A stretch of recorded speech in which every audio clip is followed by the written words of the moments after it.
Dans ce rapport du Bureau conjoint des Nations Unies aux droits de l'homme publié le 30 septembre 2020, 620 cas de violations et atteintes aux droits de l'homme ont été documentés au cours du mois d'août. Le BCNDH indique que dès ça, 45 soit 44% de ces violations ont été commises par les agents de l'État et 56% par les groupes armés. La province du Nord Kivu est la plus affectée par les violations dues aux groupes armés, dont les Mai Mai Nyatura, FDLR, ADF Nalu, NDC et APCLS. Les agents de l'État sont responsables des violations dont les autres provinces sont touchées. Les forces armées de la République démocratique du Congo, la police nationale congolaise et les agents de renseignement sont cités dans ces rapports. Les défenseurs des droits humains déplorent le fait que le BCNDH se limite tout simplement à publier, mais sans mener d'efforts pour punir les responsables de ces violations. En train de publier ces rapports, c'est limite juste à publier et cela ne doit pas s'arrêter comme ça.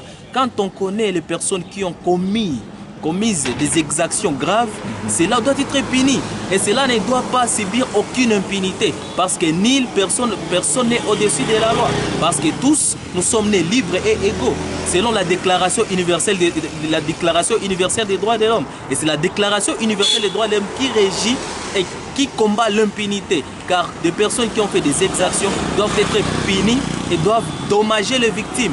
Les rapports que publie le Bureau conjoint des Nations Unies aux droits de l'homme et le rapport Mapping, cela doit être mis en place, doit être vu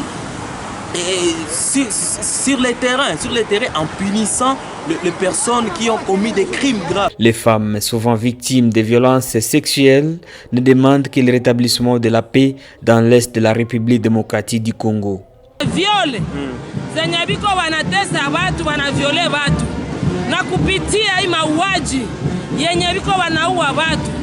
Ndio maana siku ya leo antake wa mama, antake watoto, antake wa vijana tunalomba amani. Watu wapinga wanateseka sana, watu hurumia kabisa, watuletee amani ya Kongo. Tunateseka, pinga watu wanateseka. Notons, certains mouvements citoyens ont marché ce 1er octobre pour exiger l'application des recommandations du rapport Mapping et la mise en place d'un tribunal pénal international sur les crimes en République démocratique du Congo.